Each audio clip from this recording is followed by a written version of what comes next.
Pemirsa, kondisi keuangan PT Wijaya Karya Persero Tbk atau Wika terus tertekan hingga kuartal ketiga tahun ini. Perusahaan konstruksi plat merah itu melaporkan kerugian triliunan rupiah usai pendapatan dan kontrak baru merosot tajam. PT Wijaya Karya Persero Tbk membukukan rugi bersih sebesar 3,21 triliun rupiah per kuartal 3 2025, berbanding terbalik dari laba 741 miliar rupiah pada periode yang sama tahun lalu.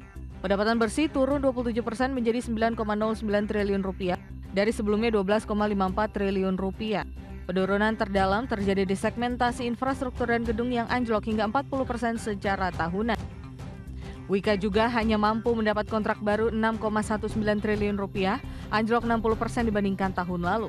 Di saat yang bersamaan, beban umum dan administrasi serta rugi dari pengendalian bersama ikut meningkat. Kondisi ini antara lain terkait proyek kereta cepat Jakarta-Bandung, di mana Wika masih mencatat klaim cost overrun melalui joint venture bersama PT KCIC. Meski demikian, Direktur Utama Wika Agung Budi Waskito mengatakan, perseroan tetap berupaya memperbaiki fundamental bisnis. Wika telah menurunkan utang berbunga lebih dari 2 triliun rupiah serta meningkatkan efisiensi operasi yang membuat core operasi tetap positif. Hingga akhir September, total aset Wika turun menjadi 57 triliun rupiah dengan ekuitas menyusut ke 8,57 triliun rupiah dan kas akhir periode hanya 1,5 triliun rupiah. Berbagai sumber IDX Channel. S&P Global mencatat indeks manufaktur Indonesia pada Oktober naik menjadi 51,2 dari 50,4 pada bulan sebelumnya. Peningkatan indeks manufaktur Oktober terutama didorong oleh pertumbuhan pesanan baru yang naik pada laju tercepat sejak Maret lalu. Aktivitas manufaktur Indonesia menunjukkan perbaikan stabil pada awal kuartal 4 2025. Berdasarkan data S&P Global, Indeks Purchasing Manager Index Manufaktur naik menjadi 51,2 pada Oktober dari 50,4 pada bulan sebelumnya. Kenaikan ini menandakan ekspansi sedang pada kondisi operasional pabrikan nasional dan memperpanjang tren pertumbuhan selama 3 bulan berturut-turut.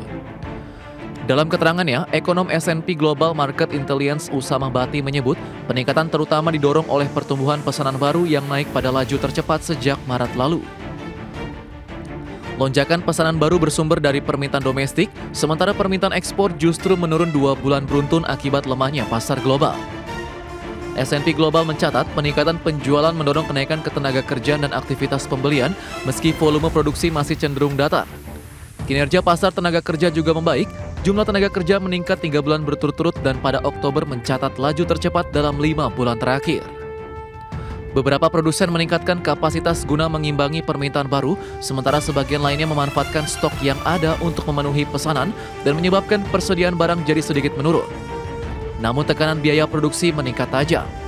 Laju inflasi harga input mencapai level tertinggi dalam 8 bulan terakhir, terutama akibat naiknya harga bahan baku. Meski demikian, banyak perusahaan memilih menaikkan harga jual secara terbatas demi menjaga daya saing di pasar. S&P Global menyebut tingkat optimisme pelaku industri terhadap prospek setahun ke depan sedikit menurun dibanding September meski masih di atas ambang positif. Harapan peningkatan permintaan domestik dan peluncuran produk baru menjadi pendorong utama keyakinan tersebut. Jakarta, Tim Liputan, IDX Channel.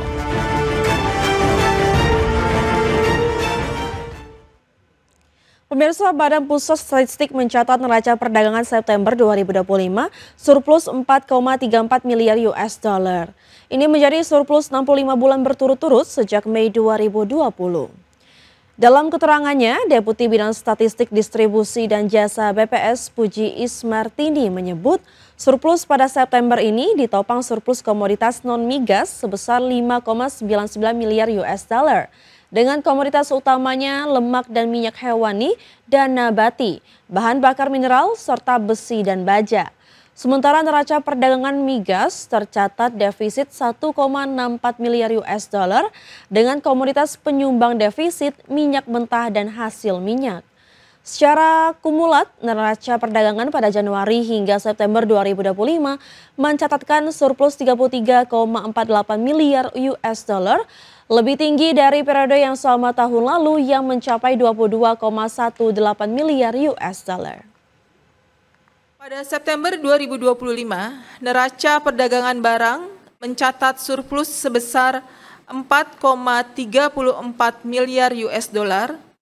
Neraca perdagangan Indonesia telah mencatat surplus selama 65 bulan berturut-turut sejak Mei 2020. Surplus pada September 2025 ini lebih ditopang oleh surplus pada komoditas non-migas yaitu sebesar 5,99 miliar US dollar dengan komoditas penyumbang surplus utamanya adalah lemak dan minyak hewani atau nabati HS15, kemudian bahan bakar mineral atau HS27 serta besi dan baja atau HS72. Pada saat yang sama, neraca perdagangan komoditas migas tercatat defisit 1,64. PT Alam Sutera Realty Tbk optimistis dapat mencapai target prapenjualan sebesar 3,5 triliun rupiah pada tahun 2025.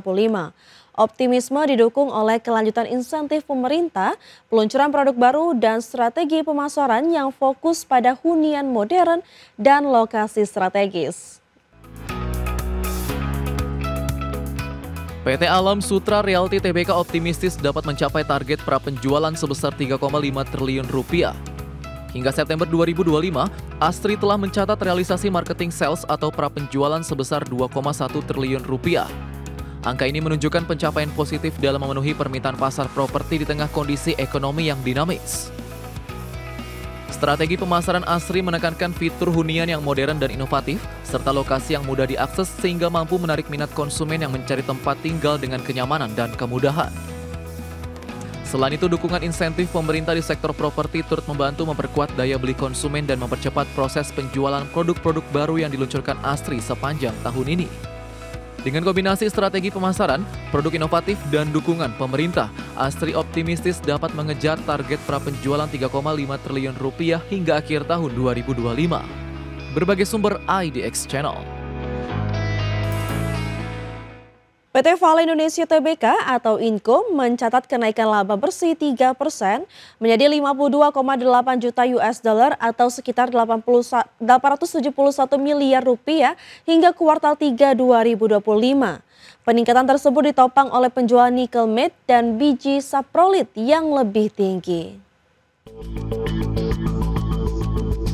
PT Vale Indonesia Tbk atau Inco mencatat kenaikan laba bersih 3% menjadi 52,8 juta dolar Amerika Serikat atau sekitar 871 miliar rupiah hingga kuartal 3 2025. Berdasarkan laporan keuangan perseroan, total pendapatan Vale mencapai 705,4 juta dolar Amerika Serikat, relatif stabil dibandingkan periode yang sama tahun lalu sebesar 708,6 juta dolar Amerika Serikat. Presiden Direktur dan CEO Vale Indonesia, Bernardus Irmanto mengatakan, kinerja positif ini mencerminkan ketangguhan operasional perusahaan di tengah dinamika pasar global yang fluktuatif. Ia menegaskan tim Vale terus beradaptasi untuk menjaga keberlanjutan bisnis dan menciptakan nilai bagi pemegang sahamnya. Pada kuartal 3 2025, pendapatan Vale naik 27% menjadi 278,6 juta dolar Amerika Serikat dan biji saprolit dengan harga rata-rata 12.272 dolar Amerika Serikat per ton. Produksi nikel dalam matte juga meningkat 4% menjadi 54.975 metrik ton, sementara penjualan biji saprolit mencapai 896.000 metrik ton basah. Bernardus menambahkan, kontribusi dari proyek Bahodopi mulai terlihat dan semakin memperkuat portofolio bisnis Vale yang terdiversifikasi. Selain itu, EBITDA Vale naik signifikan menjadi 74,6 juta dolar Amerika Serikat dari 40 juta dolar Amerika Serikat pada kuartal sebelumnya. Namun posisi kas perusahaan menurun menjadi 496,3 juta dolar Amerika Serikat per akhir September dari 506,7 juta dolar Amerika Serikat pada Juni 2025. Adapun perseroan juga meningkatkan belanja modal menjadi 331,4 juta dolar Amerika Serikat sejalan dengan percepatan proyek strategis di Bahodopi dan Pomala yang diharapkan memperkuat kapasitas produksi nikel nasional ke depan. Berbagai sumber IDX Channel.